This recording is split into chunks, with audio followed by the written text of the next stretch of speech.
The most genius man in the world was fired by the company he created and spent 8 years building. And then he did the sweetest revenge in history. In the early days of Apple, Steve Jobs was not an easy person to work with. He had anger issues and would throw tantrums like a child when things didn't go his way. Despite this, his co-founder Steve Wozniak stuck by him, and so did the company's first employee, Rob Janoff. However, the rest of the employees didn't appreciate being screamed at. So they started whispering about their boss behind his back, which caused even more trouble for Jobs. His temper got him into arguments with potential investors. For example, after a fight with a Japanese investor named Mike Markula, Jobs stormed out of the office and accidentally locked himself out. Mike would eventually become an investor, but only after he wrote a strongly worded memo telling Steve that he needed to change if he wanted the job to work. Despite knowing he had a problem, Steve wasn't willing to change. In fact, he believed that it was his coworkers who were the problem. In April 1981, he announced that he planned to fire half of Apple's staff because they weren't motivated. This led to more arguments with his co-founders. He told him he couldn't fire people just because he didn't like them. Eventually, Steve quit and left the company he built from nothing. He went to Atari to try to design a computer, but they wouldn't let him. He spent a year traveling around the world trying to learn new skills. When he returned, he tried to buy back Apple Computer from his former friends, but they refused to sell. Steve was furious and vowed revenge. He would make a company even bigger than Apple and show them what a fool they'd been. And so in 1985, he founded Next with the help of some of the smartest engineers in the industry. Together, they designed the most powerful computer on the planet. It was called the Next Cube, and it looked like this. The Cube was extremely advanced for its time. It had a built-in black and white display and a full-size keyboard. At the time, this was unheard of. But the computer was also very expensive. Most of their customers were universities and research centers. So Next never became a household name like Apple did. Instead, the company became known for something else. In 1987, Steve realized that there was a big gap in the market. There were lots of computers on the market, but none of them were made for designers. Sure, they could use existing computers to create graphics, but they were too slow and clunky. Designers needed something faster, simpler, and easier to use. So Steve hired 30 of the best industrial designers in California and tasked them with designing a computer that was perfect for the graphic design market. Their hard work paid off. The result was a machine called the Next Computer. It had a black boxy shape with rounded corners. On the front of the machine was a 39-inch black and white colored display and a mouse. Everything about this computer was designed from scratch for graphic designers. Even the display was custom made. But there was one thing that really stood out about the Next Computer. It had a touchscreen interface, which was almost unheard of at the time. But Steve wasn't the first to come up with the idea of the touchscreen. The first touchscreen computer was invented by E.A. Johnson in the UK in 1971. The problem was, it was incredibly expensive and not very practical. In order to build a touchscreen, you need to place electrical conductors in the glass of the display. The problem was that these conductors would eventually wear out, and the display would have to be replaced. This made touchscreens impractical for the time. But Steve learned that there was a new material that could solve this problem: indium tin oxide. It was a transparent and conductive material that could be applied to glass without wearing away. This meant touchscreens could finally be used in mass-produced computers.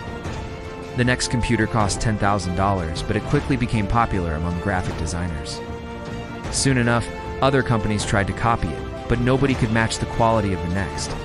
That's why in 1990, Apple approached Steve about buying the company.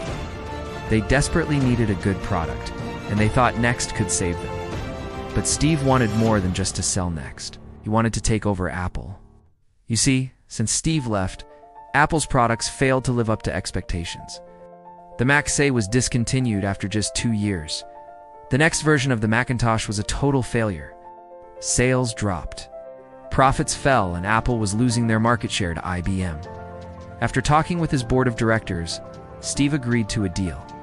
He would buy back his old company for $429 million and become CEO once again, immediately set to work improving Apple. The first thing he did was get rid of John Sculley, the guy who fired him in the first place. But Steve didn't stop there. He got rid of anyone who worked at Apple when he did. If they were still there, they would simply be loyal to the wrong king.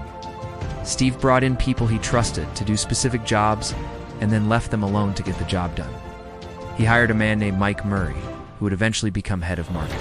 He also hired someone named Ellen Hancock, who became head of human resources. It was during this time that the Macintosh took off.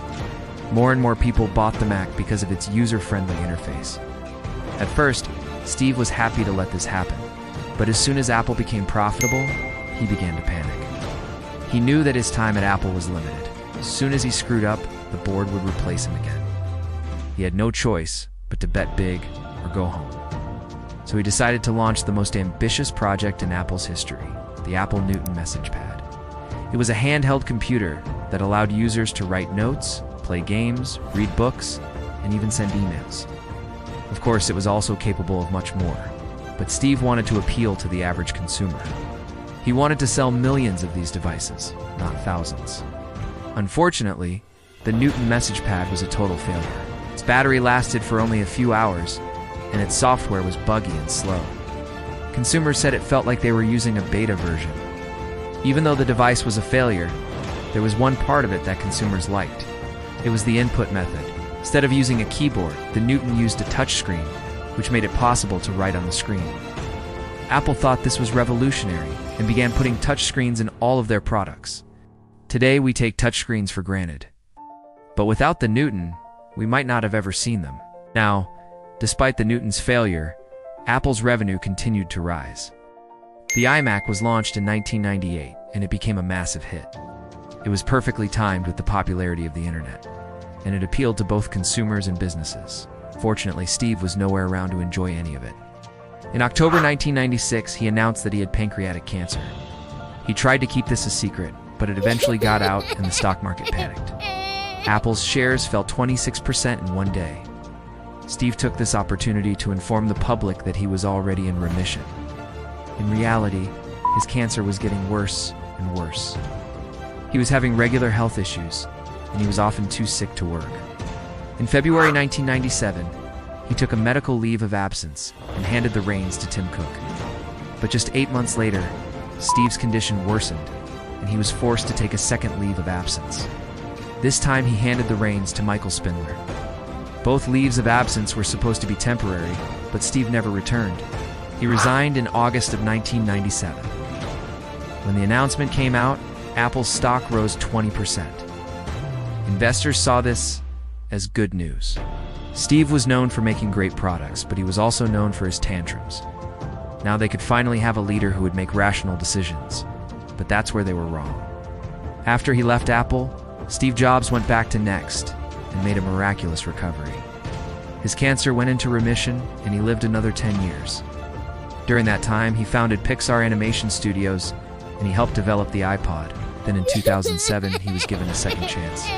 The same board that fired him twice invited him back to Apple to save the company. Their latest operating system was a total failure.